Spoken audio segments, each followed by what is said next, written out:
Spiderman does whatever a spider can. Spins a web any size, catches thieves just like flies. Look out, here comes the Spider-Man. Welcome to the channel. My name is Risky. Today we're gonna talk about why Tom Hollands Peter Parker is so forgettable. So enjoy the video. Let's go back in time and visit the first Spider-Man comic story that was Amazing Fantasy that came out in 1962. This Peter Parker was a loser who did not have friends because he was not considered a cool kid, because he was a nerd and he was into school a lot.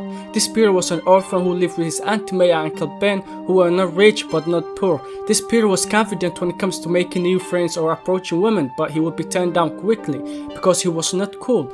Also, this Peter was into science. Before we go there, this Peter always wanted to prove everyone wrong, which meant he wanted to be popular like the cool kids. One day he went to a science presentation class and the scientists started showing the spiders that they experimented on, and one of them bit him, and that's how he got the powers. But wait, he did not become Spider-Man yet.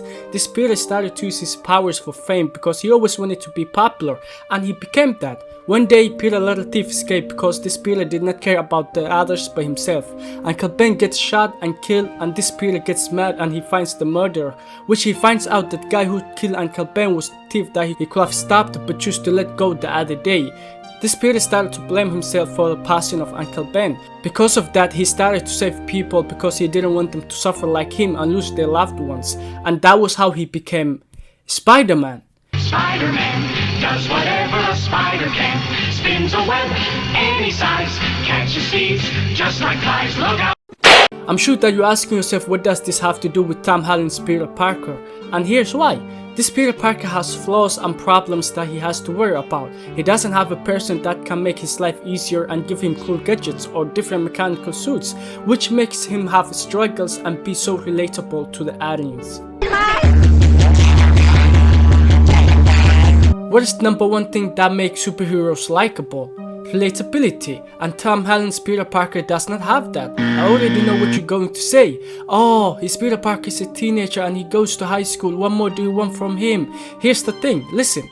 Saying him being a teenager and going to school is relatable. It's like saying Tom Hollands Peter Parker eats and sleeps like us, so that's why he's relatable. This is so dumb when him being in high school has no focus in the story, and that's what makes Tom Hollands Peter Parker so forgettable. The thing that made Sam Raimi's Spider-Man trilogy so memorable is that the main focus was on the human side of Spider-Man, and that is Peter Parker. Pizza time. Peter is the most important thing in the movie and not Spider-Man, because Spider-Man is just Peter Parker hiding his identity, which means the movies are about Peter Parker and his journey to becoming Spider-Man. So, if you don't get Peter Parker right, then Spider-Man won't matter. He will just be another mediocre superhero. He will just be another forgettable character. Now, let's talk about Tom Holland's Spider-Man trilogy. Before that, I have a question for you. Which is established that Sam Raimi's Spider-Man trilogy was mainly about Peter Parker and not Spider-Man. And here's the question. Who does Tom Holland's Spider-Man trilogy focus on? A. Peter Parker or B. Spider-Man? If you picked Spider-Man, you're right. This Peter is like the other Spider-Man that we talked about, but he doesn't have Uncle Ben, which is fine to me. He lives with his Aunt May, who's different this time because she's young and hot. Damn, little mama. You thick as hell, know what I'm saying? They're not poor, but I would say they're a middle class family. This Peter goes to school and he has the worst Flash, who's kind of a bully to him, but he doesn't even look scary or tough. He himself looks weirder than Peter. Also, this Peter has MJ who he has a crush on, so basically this Peter doesn't have struggles. He's a good looking young man who goes to high school or school. He has a friend called Ned and his aunt has a good paying job, and I know that because she looks smart. They don't have to worry about rent or anything. This Peter Parker is like the other Spider-Man, but he doesn't have struggles, which makes him boring and childish and forgettable like the other superheroes. And I understand the reason they made him not have struggles, and that reason is this Spider-Man is for kids. Toby's Peter Parker has a friend called Harry who's Green Goblin's son and also super rich, but Peter never used him to get a fancy job because he didn't want to get a handout, but instead he wanted to achieve his goals by himself, which is admirable or dumb. This Peter is more believable when it comes to him being a nerd and an outsider. He's not super handsome and tall but normal looking guy, which makes him more realistic to the audience. This Peter lives with Aunt May in the first movie and they're poor. They can't even pay their rent. This Peter moves out and gets a job in Spiderman 2 and he becomes a pizza delivery guy, which is a terrible job, but he gets fired. This Peter struggles to pay his rent and the landlord always chases him for the rent, which again makes him more realistic and relatable to the audience. This Peter loves MJ, but he doesn't want to get into a relationship with her because he knows that his enemies will target her, which will put her life in danger. As you can tell, this Peter is more complex and fun character than Tom Hollands Peter Parker, who is just a handsome young man who goes to high school and has a friend and a girlfriend, and also who's from a middle class family.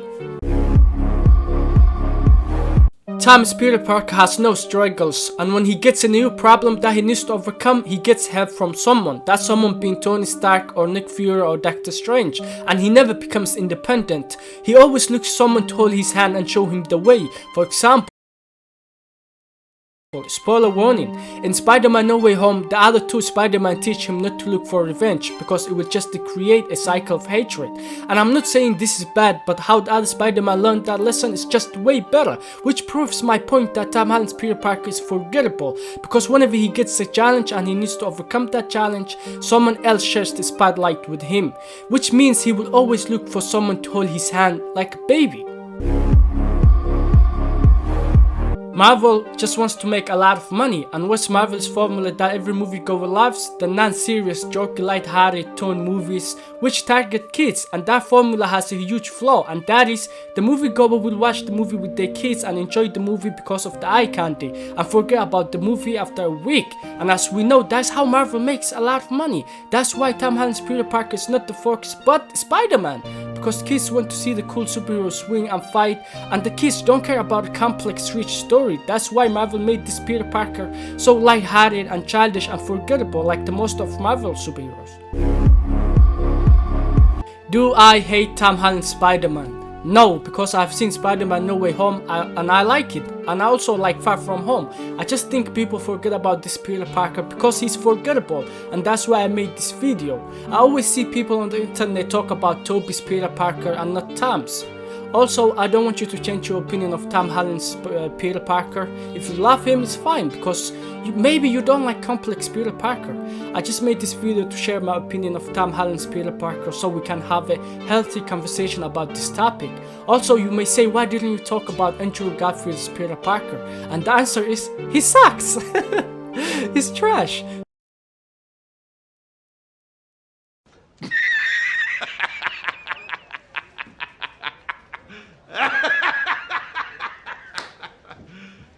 You serious? So comment what you think if you disagree with me, and I'm open to taking criticism on this topic, or maybe you agree with me. Let me know. Drop a like and subscribe if you enjoyed this video. Also subscribe if you love movies.